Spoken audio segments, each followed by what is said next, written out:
students, and it's very meaningful. There's more to it.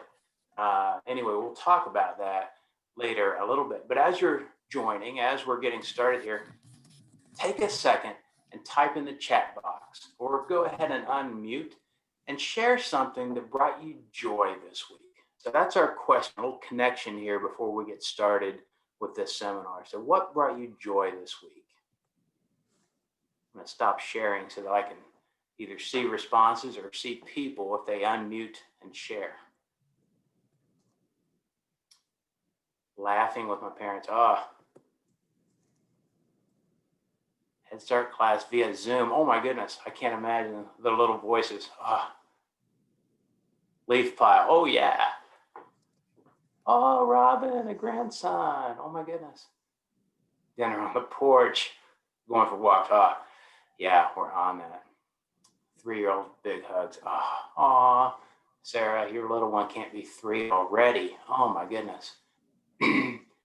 Grandchildren. Husband turned 40. Man, I can't even remember 40. Family and friends cards. That is so cool. Out of the hospital. Thank goodness, Melanie. Blessings to her. Beautiful weather. Yes, absolutely has been. Oh, these are great. These are great. Oh, man. I just want to just keep reading these, but we have a limited time. So let's jump in and talk about, I should share my screen again, I guess, so that I'll remember what we're talking about. Today's topic of, come on, computer. Today's topic of above the line leadership. Now, there's a reason that we did this opening of connecting a little bit about thinking about things that brought us joy.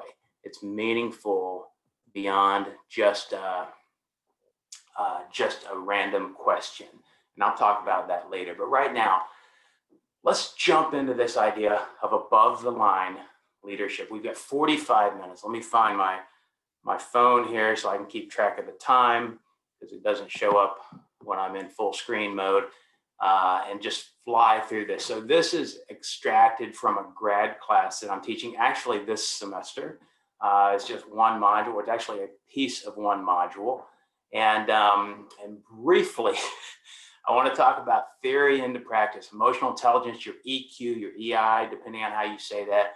I want to do a reminder that E plus R equals O, old school. You guys already know this, I know. Man, I need a reminder of it pretty much on a daily basis.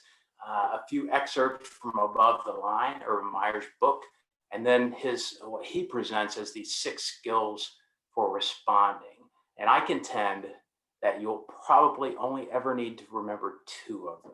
So we'll talk about that. And then a little bit about focus on culture and getting results. So EQ, this is review, I know, for a lot of you. So Goleman, you guys have read him very likely, or articles about this. It's nothing new.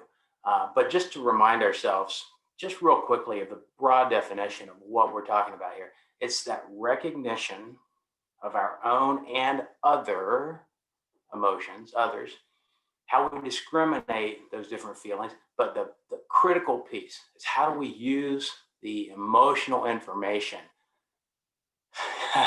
This is the fun part, to guide our thinking, number 1, and number 2, our behavior. And this ties in, of course, you already know where I'm going, to the E plus R equals O. So let's jump in. So other ways to be smart. I like how Goleman kind of thinks through this. If you better know yourself, that self-awareness, self-knowledge, then you can better use that emotional state, those feelings, to make better decisions, to motivate yourself. And that could be somebody you're supervising. It could just be a friend. It could be your kids or grandkids, as we saw people typed in the chat box here just a minute ago. It lets you have more empathy, be more positive, encourage hope. Man, do I need that right now in this crazy world? And so this is a huge thing, especially right now. How do we improve our interactions, manage business, professional, familial, personal relationships? Lots of stuff, meaningful outcomes. This is really useful stuff. So really quickly, here are the 5 kind of pieces of emotional intelligence. We're going to jump into a breakout room after I kind of run through these really quick, and then ask which one you relate to most. So first, just think about this, self-awareness. And I have a little question there in the box. Are you any good at this? Am I any good at this? Oh man, there are times where I just do not get it. Just being aware of what's happening around you, what you're feeling inside, and then how you're responding. Well, that goes into the second one, the regulation. How do you control the events, the moods, the impulses, what you want to do? And again, we'll talk about that with the E plus R equals O, that response. Motivation. Are we driven? What are the types of motivation? You think about that, you know them, internal, external. Where are you? How are you motivated to get things done, to get out of bed in the morning? Is it intrinsic? Is it extrinsic? Empathy then, are we aware of feelings and the needs of others? A huge piece and highly needed today. And then finally, the social skills, which is actually a critical piece of this, of EI, because it's actually a EQ, it's actually putting it into practice, managing those relationships and inducing the desirable responses. So Jared is going to jump us in to breakout rooms with 3 to 4 people. I'm just going to go, let's go 4 minutes, Jared, to give each person, if there are 4 people, like 1 minute to share. So we're going to go in there for 4 minutes. It's just a random assignment. Then we'll all come back together and briefly just talk about it. The question is, which of these 5 do you relate to the most? Self-awareness or the regulation? Are you pretty good at that? Motivation, empathy, or social skills? So just share that really briefly in a small group. Go. And thank you, Jared. All right, we'll send you all there.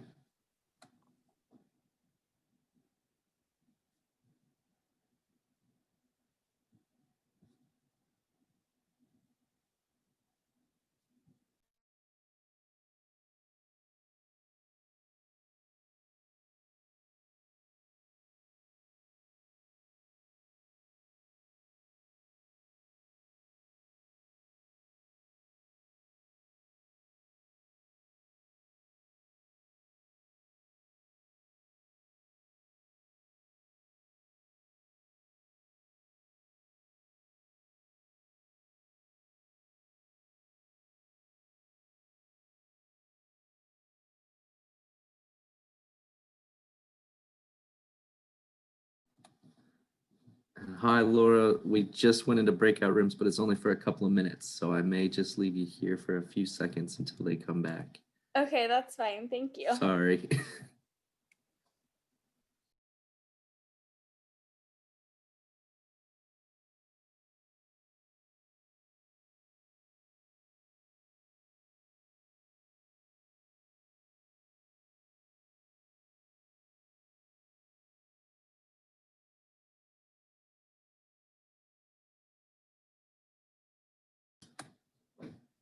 Hello, Viviana. They just jumped into breakout rooms, but it's a real short one, so they'll be back in just a couple of minutes.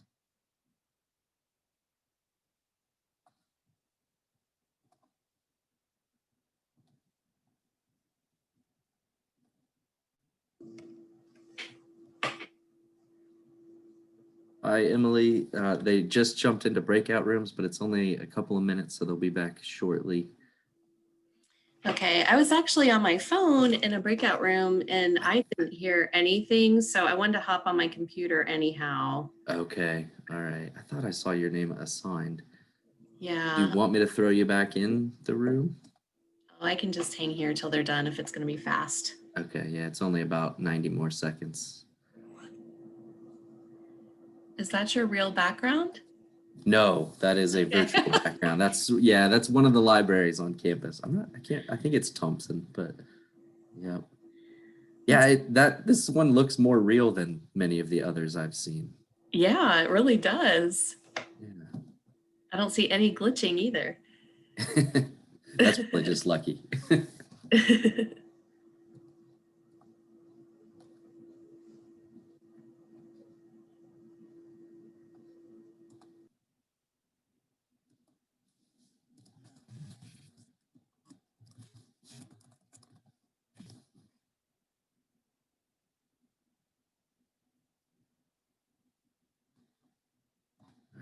about 1 minute left for them.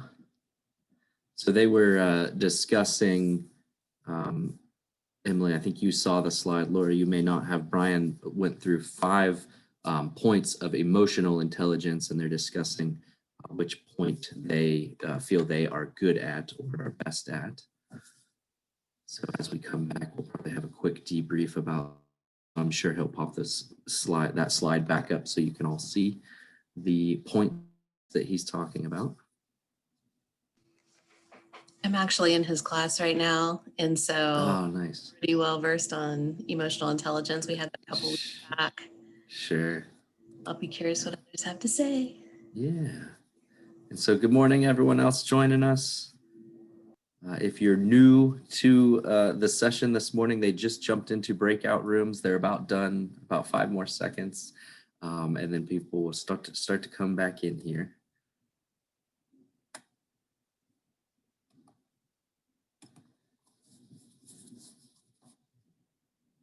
All right, I see our main group. And Brian, sorry, I threw you into one. Oh, no, it was great. Okay, good. It was great. I got to talk with Carolyn and Katie, and we talked about empathy and social skills and how those relate to our work every day. Teaching SNAP, teaching 4-H, and man, it was a great conversation. It was way too quick, but that's generally the case when we do these breakout rooms. Since it's a short webinar, that we're going to move pretty quickly. So let's just talk really quickly and think in your head. Move the screen out of here. Think about, what did you discover when you were having those discussions? Did you meet somebody else that was like you? Or did you realize that you might be better in an area than you thought? Maybe somebody else picked an area and you're like, oh, actually, I'm not bad at that. Or did you realize you have some work to do? That's okay. And I'm going to talk about why here in just a minute as we move through. Let me check my time. Okay, we're good. Yeah, let's talk about that. The social skills, the 5th one, just a quick example, because this was a good friend of mine. When I was an educator in Miami County and working up there in local food systems. This is 5 years ago. It's hard to believe.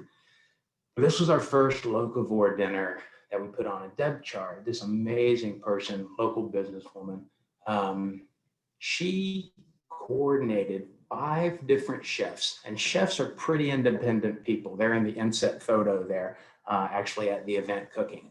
They kind of do their own thing. And she was able to convince them to come to this first ever farm to table dinner with 200 people and have them work together and work with the health department to get all the licensing correct so that we could serve the food and have the serve safe and just everything. There was a lot. And I'm telling you, Deb had number 5, social skills, in spades. It is an art. There's a lot to it. And that's just one example that I like to share, just because it was a really cool event, but because she really shined in that area of EQ. It was huge. So here's my favorite part of EQ. If you were one of those that saw something that you might need to work on, me, I see that every day. I love the part that emotional intelligence can be learned. Read some more articles, study it, observe other people like the Deb Chards in the world who are doing this kind of work. You absolutely can learn it and also practice. So let's talk a little bit about EQ in practice. So right now, I'm gonna stop sharing here real quick, and I want you to unmute or type in the chat box. What do you do when somebody's tailgating you? Now, some of you have had me ask you this question before. So what do you do?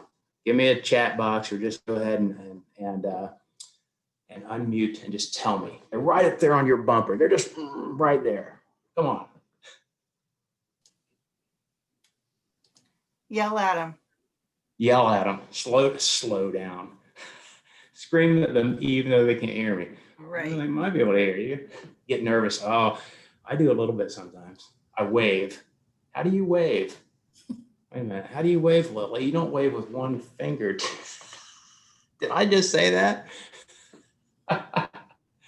Move out of the way. That's good. Glare in the rearview mirror. Yeah, you give them that look, right? I'm with you. Okay.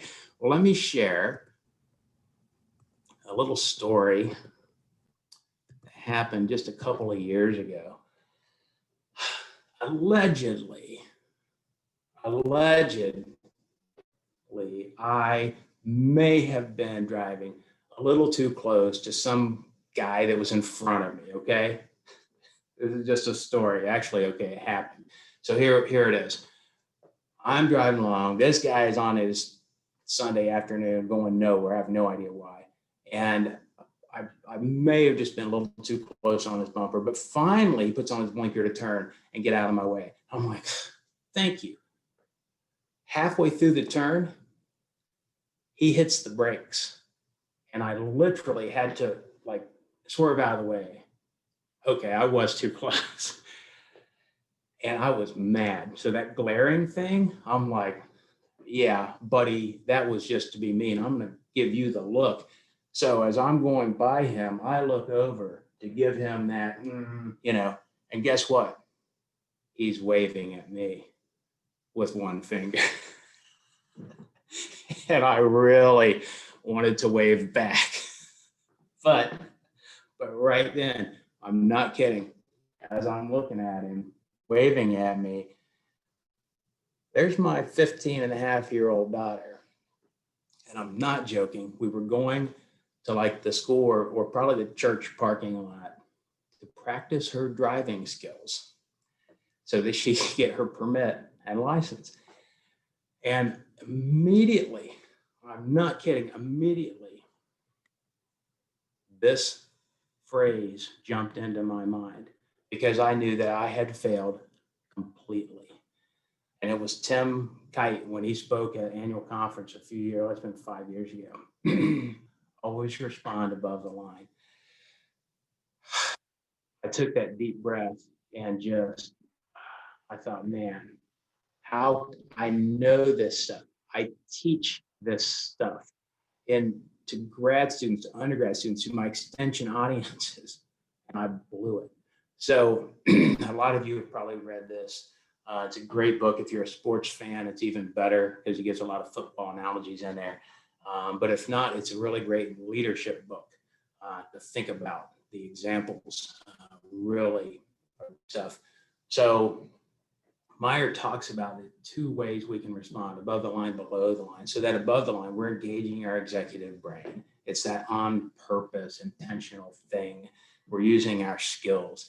Versus the below the line, where we don't stop to think.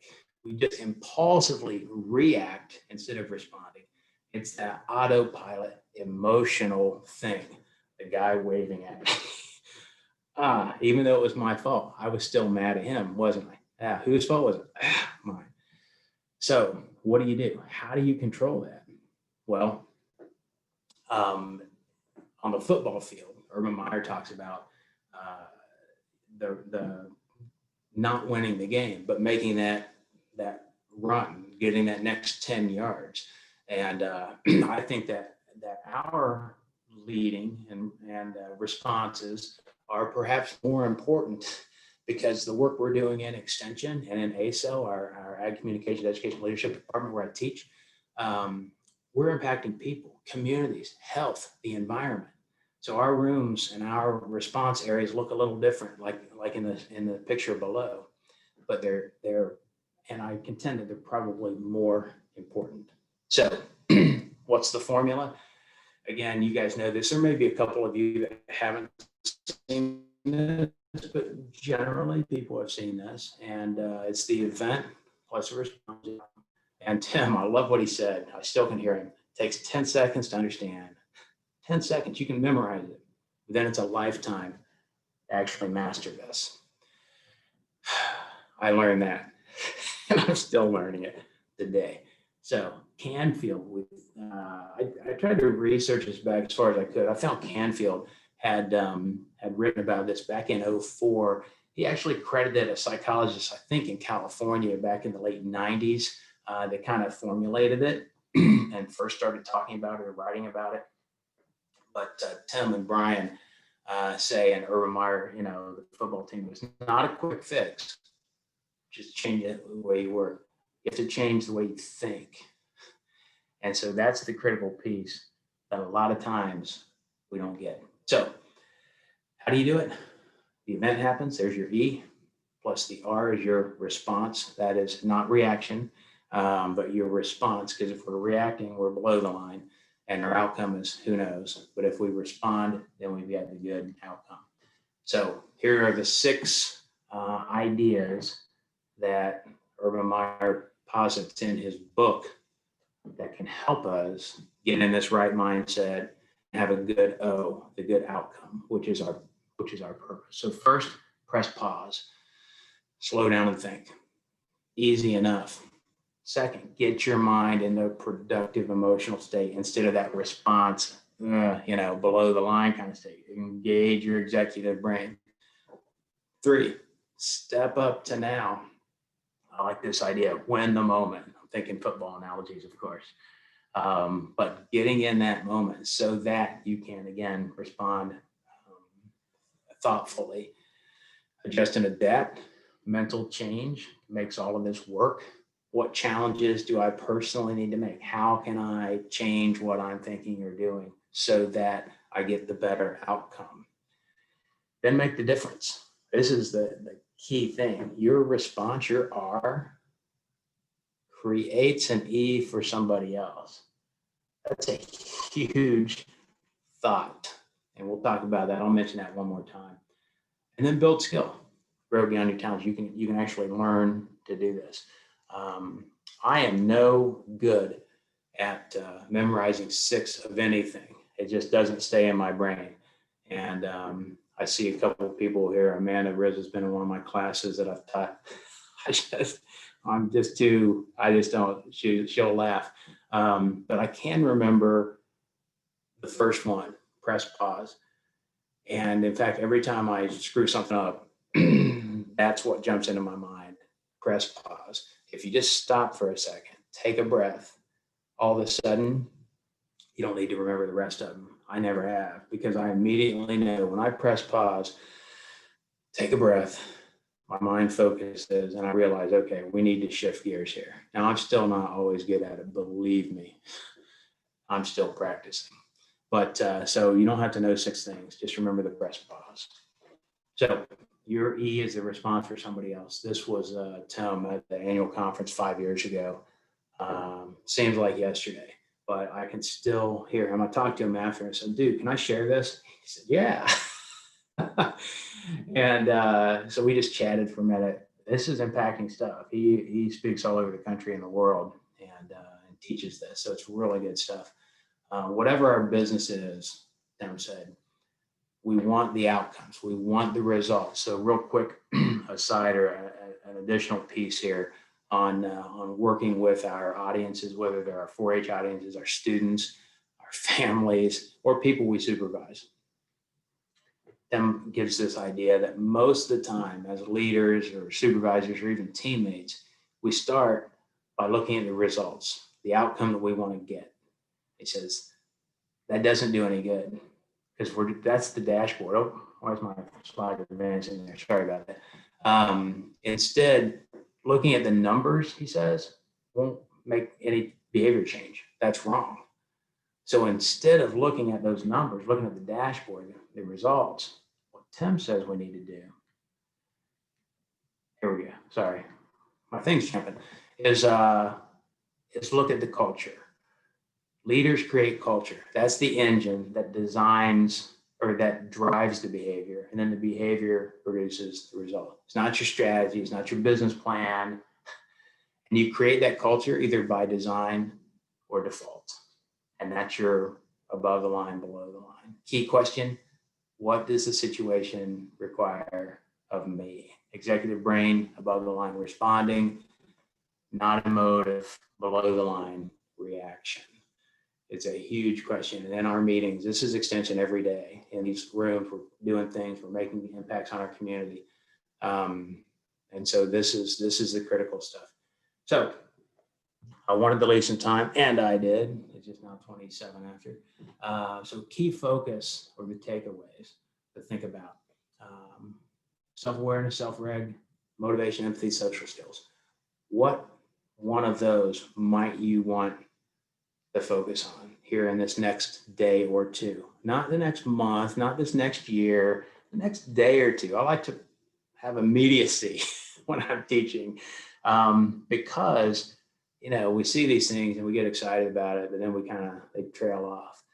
Do you have a learn list? I ask a lot of times my mentees, folks I'm working with and coaching, what's on your learn list? And that's just a list. Literally, I have some things written on paper that I want to learn that will help me, that will, you know, some self-improvement things. What one of those might you want to focus on and learn a little bit? Practicing the E+R=O. I'm telling you, I'm still trying to do that. Remembering the skills for responding. Take that breath, press pause, get in the right state of mind. Huge stuff. So I love Meyer's idea here. Success isn't determined by the situations you experience. So you think about teaching in outreach in communities with our families, put it in any context you want.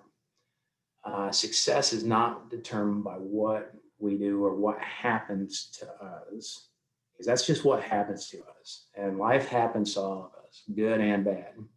Instead, Meyer says, success is about we choose. I love that action verb there. We choose to manage the R's. Not just how we do it, but it's how we press pause, get in our right mind, and decide to do it. I heard an author, he's a pastor also, Andy Stanley, talked about people who have overcome great difficulty. And he said everyone that he's interviewed and talked with has used almost the same language. He said they chose to not let their past determine their future. That's managing the R. That is managing how they respond to whatever life experiences come at them.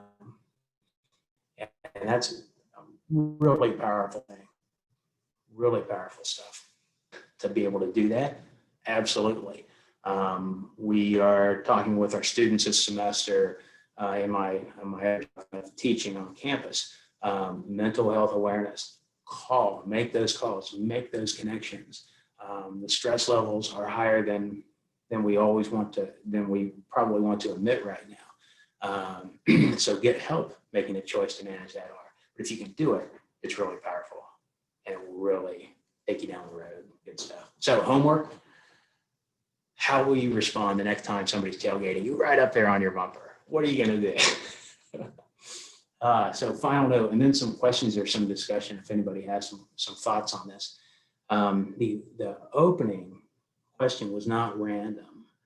And again, look up We and Me, WEAND.ME, Chad Littlefield. And again, you'll see him at annual conference here in December. But the question was really deliberate. Research shows, and you guys have read this, when we dwell on gratitude, joy, our responses, those R's, are improved.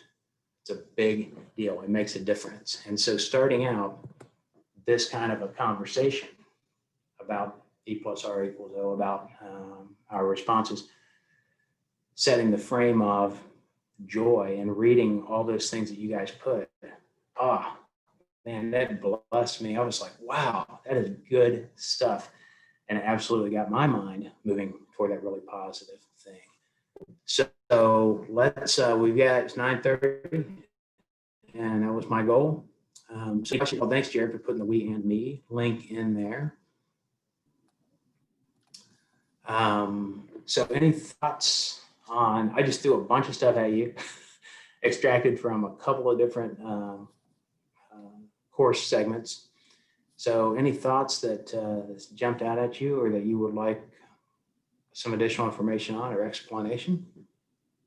Chat or just unmute. There aren't that many people, 55. So yeah, as folks are thinking, I'll just take a moment to say thank you so much, Brian, for being here today.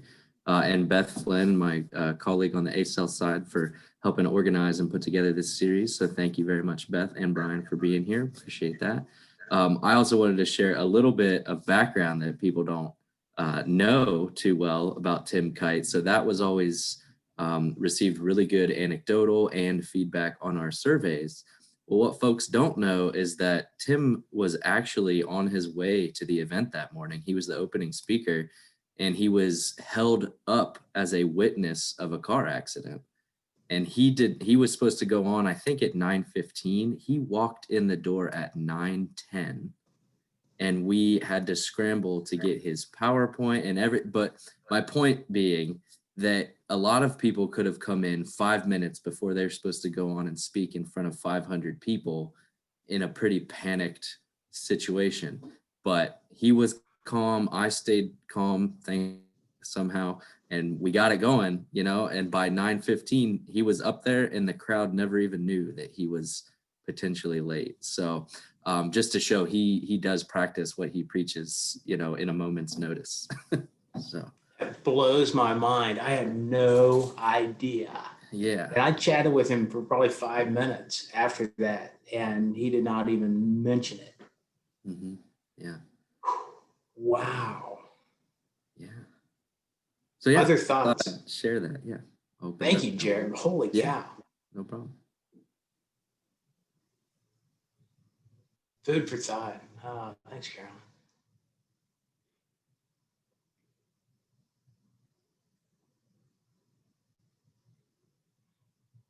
Anybody seen this in action or have a funny story?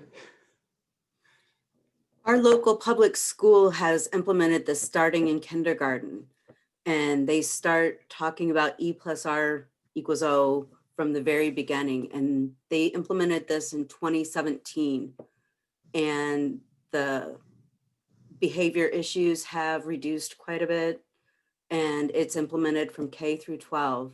And it's been a real positive experience for our school district. Wow, I love that. I thought about particularly our 4-H educators, as I noted in our little breakout. I was a 4-H educator for about 4 or 5 years, I guess. And this is a great program to throw at our 4-H members. A lot of them probably have not read this or seen this yet at their younger age. And so it's not bad with parents either and volunteers. I've done a couple Master Gardener volunteer classes where I've just kind of run through this. You can do it as a 5-minute kind of prequel or starting a session. Certainly you can do it over Zoom or in person. Or you can do it as like an hour where you can ask some questions, do some activities. We're famous for that in the extension, where we add those in and engage your folks and throw some scenarios at them, and then let them think through the responses in small group. That can be pretty engaging as well. And that practice, that's again, my favorite part of EQ is it can be learned, it can grow. It's not fixed. So much of the research says your IQ is fixed, but your EQ and Goldman and his research over the years absolutely says that it can increase and grow if we work on it. So any other thoughts? And we'll get out of here early and you can get back to work. So Brian, I love the EQ stuff, the emotional intelligence stuff. I think it's a little more popular now than it was maybe 5-10 years ago, but I think it still is something that not everyone has heard. I just wonder, and I don't mean to put you on the spot here, but if you have some resources or things, maybe I can get out to everyone afterwards with a follow-up email, just in case there's anyone who maybe isn't as familiar with those types of things. So just curious if you have any go-to. I won't send it to my lectures that I've posted. They might be lengthy, but there are criticisms of EQ, absolutely, and I always like to look at those. I cut that out of this presentation just for time, but I can share some critiques of the idea of the theoretical frame or construct, and I can share some readings that are accessible. Very glad to do that. I've got I've got a Goldman book, and I can't remember the others on EQ. that might be a bit much, but there's some articles that won't take you, a week to read. But yeah, I'll be glad to send those, Jared. That's a great question. Thank you. Thanks. Any other cues or thoughts?